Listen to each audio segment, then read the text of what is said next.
One book, one extraordinary life. 48 chapters of saints, science, and the search for God. I'm Kai. And I'm Maya. And this is our take on Autobiography of a Yogi, chapter by chapter. A skeptic walks into a temple. His wife is praying. His brother-in-law is a monk, and he thinks the whole thing is ridiculous.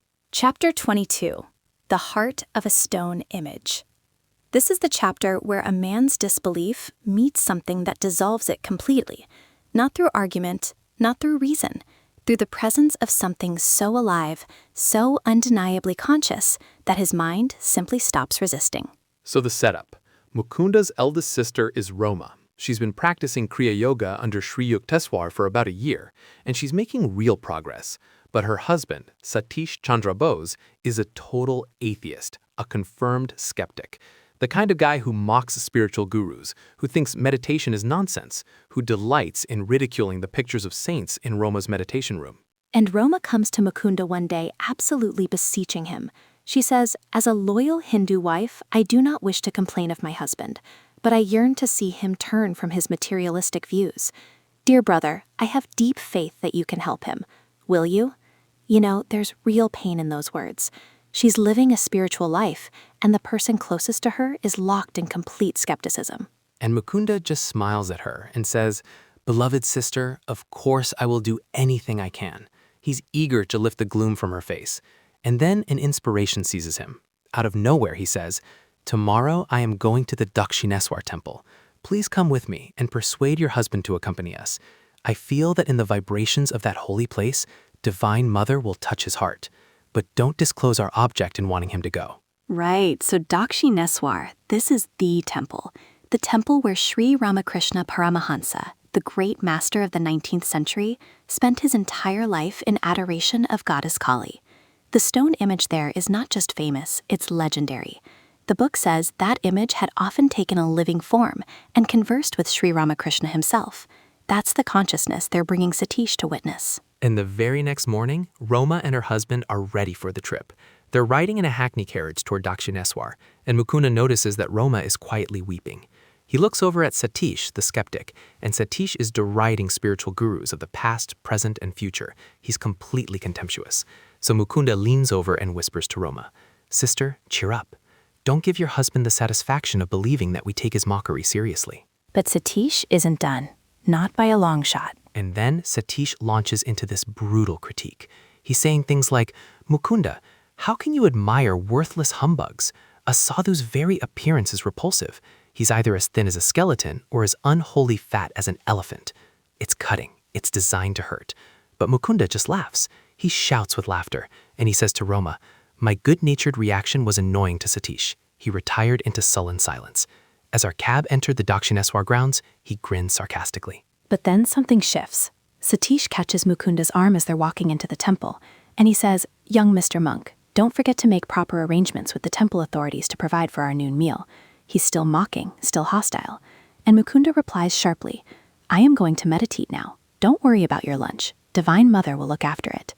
And then he walks away, leaving Satish standing there, stunned. The skeptic has been dismissed. The brother-in-law has handed everything over to the Divine Mother. Okay, so Mukunda proceeds alone to the colonnade hall in front of the large temple of Kali, the Mother Nature deity. He selects a shady spot near one of the pillars, he arranges his body in the lotus posture, and he concentrates his mind on Goddess Kali.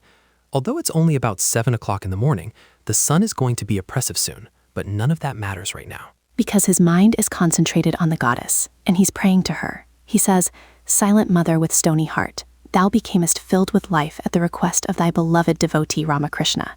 Why dost thou not also heed the walls of this yearning son of thine?" He's asking her, how is it that you came alive for Ramakrishna, and you won't do the same for me? What's different? And here's what happens next. Mukunda has been meditating for hours. His aspiration has increased boundlessly, and it's accompanied by a divine peace. But when 5 hours have passed, and the goddess whom he was inwardly visualizing has made no response, he starts to feel disheartened.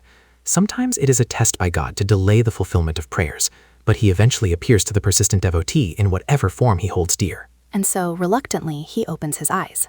The temple doors are being locked by a priest in conformance with a noon-hour custom. His bare feet have been painfully burned by the stone floor in the midday sun. He rises from his seclusion and steps into the courtyard, and that's when everything changes. He silently remonstrates with the Divine Mother. He says, "Thou didst not come to me in vision, and now thou art hidden in the temple behind closed doors. I wanted to offer a special prayer to thee today on behalf of my brother-in-law." And his inward petition is instantly acknowledged.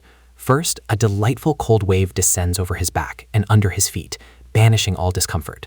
Then, to his amazement, the temple becomes greatly magnified. The large door slowly opens, revealing the stone figure of Goddess Kali. And gradually the image changes into a living form, smilingly nodding in greeting, thrilling him with joy indescribable. As if by a mystic syringe, the breath is withdrawn from his lungs, and his body becomes very still, though not inert. And then he experiences something extraordinary. An ecstatic enlargement of consciousness follows. He can see clearly for several miles over the Ganges River to his left, and beyond the temple into the entire Dakshineswar precincts. The walls of all buildings glimmered transparently. Through them he observed people walking to and fro over distant acres. Spiritual sight, X-ray-like, penetrates into all matter.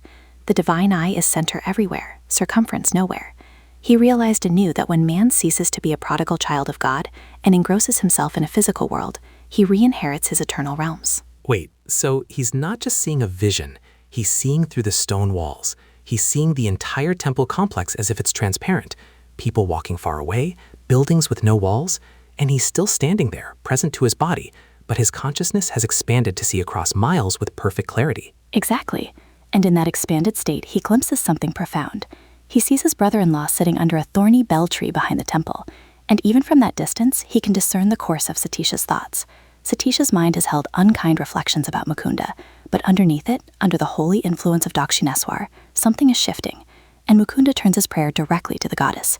"Divine Mother, wilt thou not spiritually change my sister's husband?" And the beautiful figure, hitherto silent, speaks at last.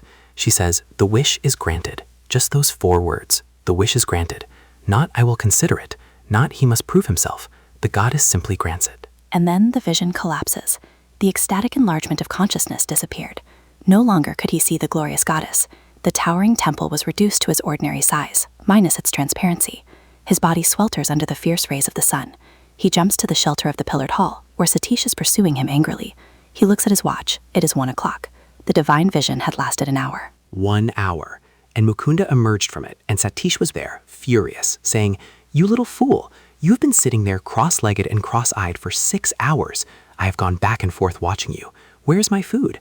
Now the temple is closed, you failed to notify the authorities, we are left without lunch."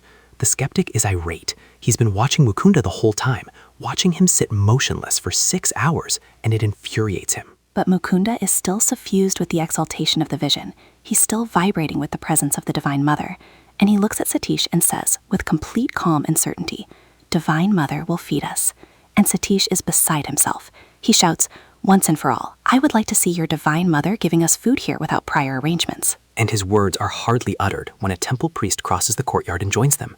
The priest says to Mukunda, "Son, I have been observing your face serenely glowing during hours of meditation. I saw the arrival of your party this morning and felt a desire to put aside ample food for your lunch. It is against the temple rules to feed those who do not make a request beforehand, but I have made an exception for you." The priest has appeared at the exact moment of greatest need, with the exact provisions required, having been moved by watching Mukunda's face glow during meditation. And when they are served a lavish meal, including out-of-season mangoes, Mukunda notices that Satisha's appetite has been meager. His brother-in-law is bewildered, diving deep into the ocean of thought. He's been confronted with something his rationality cannot explain. His anger was followed by a miracle. His mockery was met with provision appearing from nowhere. His wife's faith was justified in an instant. On the return journey to Calcutta, Satish is silent, completely silent. He doesn't speak a single word after the moment the priest appeared to invite them to lunch, as if in direct answer to his challenge. And that afternoon, Mukunda visits Roma at her home. She greets him with tears. She says, "Dear brother, what a miracle. Last evening, my husband wept openly before me." And Satish says to Roma through tears, "Beloved Devi, I said, I am happy beyond expression that this reforming scheme of your brother's has wrought a transformation. I am going to undo every wrong I have done you. From tonight onward, we will use our large bedroom only as a place of worship. Your small meditation room shall be changed into our sleeping quarters. I am sincerely sorry that I have ridiculed your brother. For the shameful way I have been acting, I will punish myself by not talking to Mukunda until I have progressed in the spiritual path. Deeply I will seek the Divine Mother from now on. Someday I must surely find her." Complete reversal. The man who was mocking spirituality 24 hours earlier is now dedicating his bedroom to worship. He's moving his sleeping quarters. He's apologizing. He's committing to the spiritual path. And the change didn't come from argument or from Mukunda preaching to him. It came from a stone image coming alive, from a priest appearing with food at the moment of need, from the divine responding to sincere devotion. And years later, when Mukunda visits his brother-in-law in Delhi, he finds that Satish has developed highly in self-realization. He's been blessed by the vision of Divine Mother.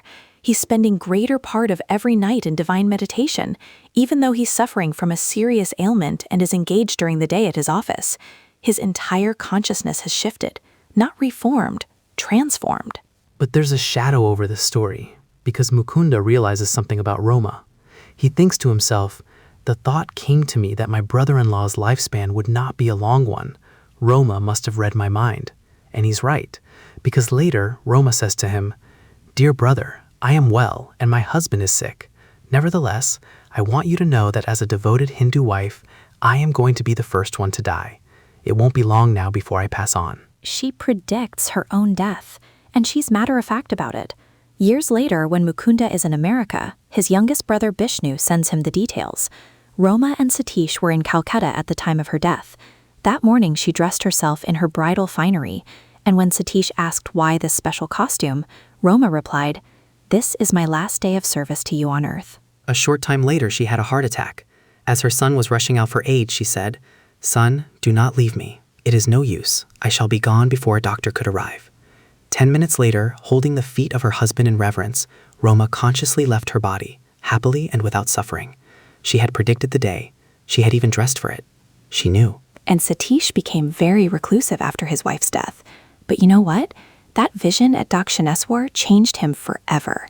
She had asked the Divine Mother to transform his heart, and she was transformed. He spent his remaining years in spiritual seeking. He went deep into meditation and the spiritual path. The stone image came alive. The Divine Mother spoke, and 2 lives were forever altered. One transformed from skeptic to seeker. One released from her body consciously, peacefully, having served her purpose completely. Yeah. So what's the teaching here? Because it's not just a story about a miraculous vision. It's about consciousness existing everywhere, even in stone, even in an image carved thousands of years ago. The goddess Kali isn't separate from the stone. She's conscious within it. And when consciousness meets consciousness with sincere devotion, there's no distance, there's no boundary. The Divine Mother can speak from stone. She can respond to a prayer. She can appear in a temple that becomes transparent. And it connects back to Sri Yukteswar's sacrifice in Kashmir. The Guru gave his body so his disciples could evolve. And here, the Divine Mother responds to Mukunda's sincere desire to transform Satish's heart. She grants the wish. Consciousness responds to consciousness. Spirit meets spirit. And the physical world, the material world, the skeptic's world of rational doubt, it all becomes transparent in the face of that meeting. The stone comes alive because consciousness is the fundamental reality, not matter. Consciousness appears as matter, but it's never separate from consciousness. That's why Yogananda says, in a moment of ecstatic enlargement of consciousness, he could see through the walls of the temple, because those walls are made of consciousness, just like everything else.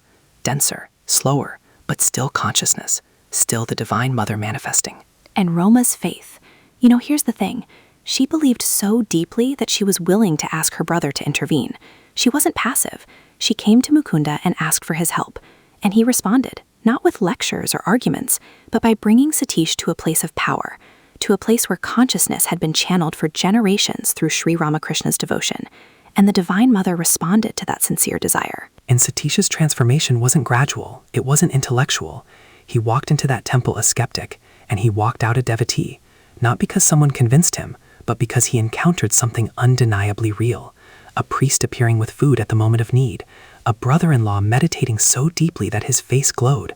A mystery he couldn't explain, but couldn't deny either. And Roma knowing the day of her death, that's consciousness operating from a completely different level. She wasn't guessing. She wasn't afraid. She was calmly aware of her timeline, her purpose, her completion. She even dressed for it in her bridal finery. That's someone whose consciousness has merged with something larger. She knows the script before it unfolds. So next time, Mukunda is going to get his university degree. He's going to finish his formal education.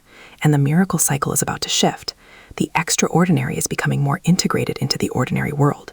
The internal realizations are going to start meeting the external structure of a conventional life. He's about to graduate, get a job, move into the world. But after everything we've seen, after the guru's sacrifice, after the stone image speaking, he's not the same person who started this journey. The guru has given everything. The Divine Mother has spoken. Satish's heart has been transformed. Roma has kept her promise of sincere devotion until the moment of her conscious departure. And Mukunda stands on the threshold of a new chapter, a new life, carrying the immeasurable gift of direct experience of the divine. The miraculous has become his normal. Consciousness operating through stone, through flesh, through intention, through time itself. See you next time.